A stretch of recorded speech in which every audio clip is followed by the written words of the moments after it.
Welcome to Awakening Our Compassion, books by the Venerable Jetsunma Tenzin Palmo, Vegetarian, Part 1 of 2. Jetsunma Tenzin Palmo is a Buddhist nun of the Drukpa lineage, a branch of the Kagyu school of Tibetan Buddhism. After spending 12 years in retreat, meditating in a remote Himalayan cave, she founded the Dongyu Gatsal Ling Nunnery in Himachal Pradesh, India.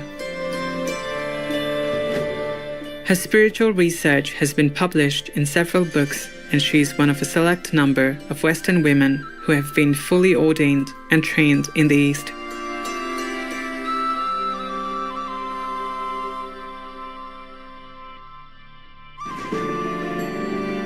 Today, it is our honor to welcome the Venerable Jetsunma Tenzin Palmo, who begins by telling us how she, as a young British lady named Diane Perry, came to be a Buddhist nun. I was raised in London and discovered Buddhism when I was about 18 years old.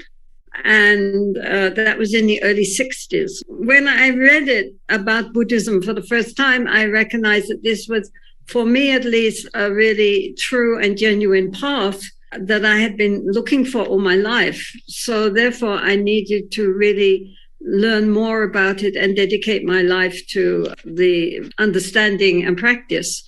So when I was 20 years old, I went to India to look for a teacher. And then I met my Lama, Kamtul Rinpoche, on my 21st birthday, actually, and became a nun about 3 weeks after that.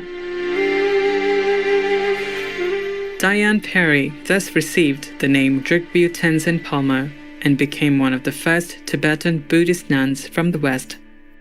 So then I stayed with my Lama, and his community had a community of lay people who had followed him from Tibet when he left in the late 50s, and also a monastery with about 100 and more monks. So I stayed with them for 6 years and worked as my Lama's secretary, and also taught English to the small monks. Then my Lama said that now it was time to go away and practice. And so he told me to go to this remote Himalayan region called Lahul Spiti. So I went there, and I spent about 6 years in a monastery there, which had both monks and nuns. And later I moved up further on the mountain to a small cave, and I stayed there for the next 12 years.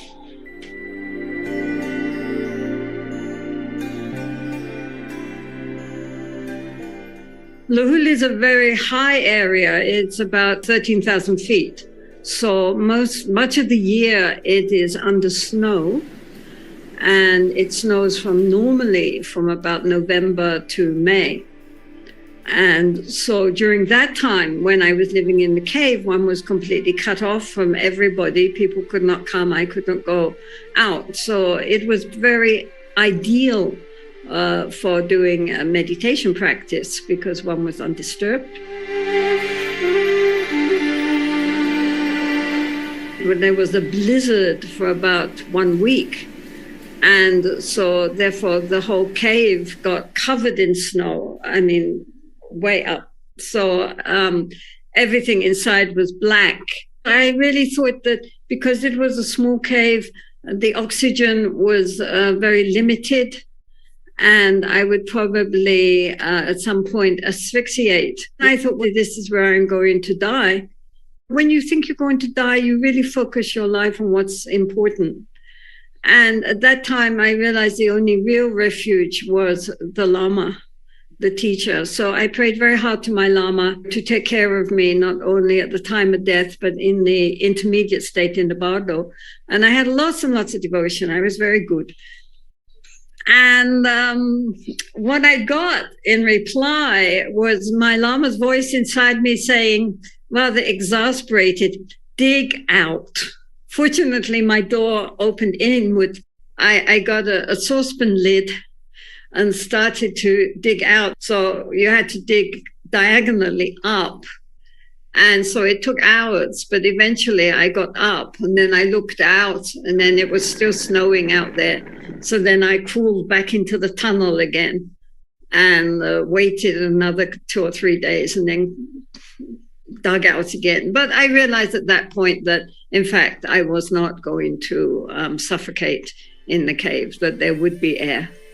But I was happy that at least in the face of death, I was not panicking. In fact, I felt perfectly at ease with the thought, and just that my devotion to the Buddha, Dharma, Sangha and the Lama increased.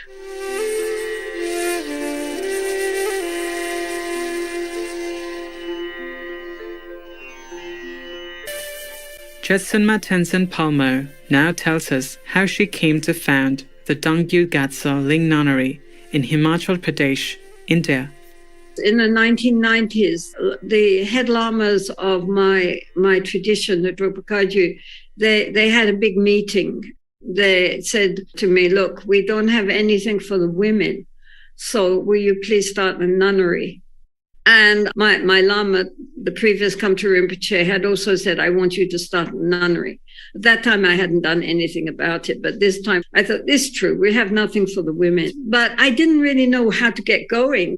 Then she was approached by author Vicky Mackenzie, inspired by a statement made by Jetsunma Tenzin Palmo, published in a Buddhist magazine, stating that she would attain enlightenment in the female form, no matter how many lifetimes it takes. Vicky Mackenzie wished to write the Venerable Nun's biography. Thus, Cave in the Snow, Tenzin Palmo's Quest for Enlightenment, was published in 1998, and subsequently, Jetsunma Tenzin Palmo began to receive requests to teach internationally. Slowly, she raised the funds needed for the nunnery.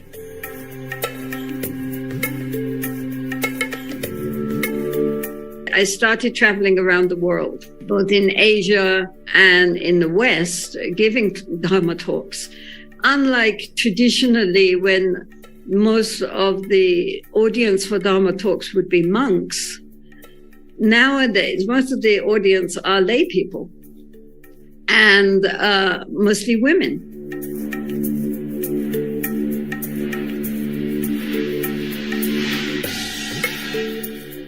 Jetsunma Tenzin Palmo has published several books of her teachings, the first being 3 Teachings, which includes excerpts from talks given in Singapore in 1999. In the lectures, she speaks about mindfulness, Mahamudra practice and retreat, and her lively personality, sense of humor, and compassion shine through her works. To my mind, the main point is to help people to understand that practicing Dharma is not only when you go to the temple or the Dharma center, when you're reading a Dharma book, when you're chanting, when you're meditating. That is spiritual practice. The rest of the time, taking care of your family, going to your job, and in general, daily life is just mundane activity. This is the way it's written about in books, but it's simply not going to help in our modern world. So I try to help people to understand that actually daily life is our Dharma practice. If we bring to it the right kind of mindset, recognizing that everything we do, if we do it with attention and with awareness and with an open, kind heart, it's all our Dharma practice, as well as formal sitting, whatever meditation we're doing. Jetsunma Tenzin Palmo's book, entitled Into the Heart of Life, published in 2011, addresses the need for Buddhist practices to meet the needs of modern-day life. She writes, the real test of our Buddhist practice happens not on the cushion or in the protected space of retreat, but moment to moment in daily life, particularly when we find ourselves in uncomfortable situations. How do we respond? The basic problems of our human life are much the same. And the Dharma is, the Buddha Dharma is relevant wherever we are. It's not something which was useful 2,500 years ago in India. It's also very useful in 2021, wherever we are. It's dealing with the mind, very practical. It's all understanding the problem isn't out there with other people. The problem is within ourselves and our response to other people.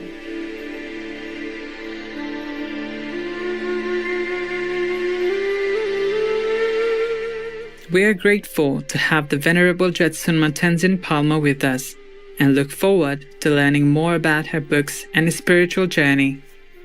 For more information on the Venerable Jetsunma Tenzin Palmo, vegetarian, and her publications, please visit tenzinpalmo.com. No to vegan. If you are in a hospital with the pandemic, you have only yourself to blame. Noble viewers, thank you for your gracious presence today. Join us again on Friday, October 14th, for part 2 of Awakening Our Compassion, books by the Venerable Jetsunma Tenzin Palmo, vegetarian,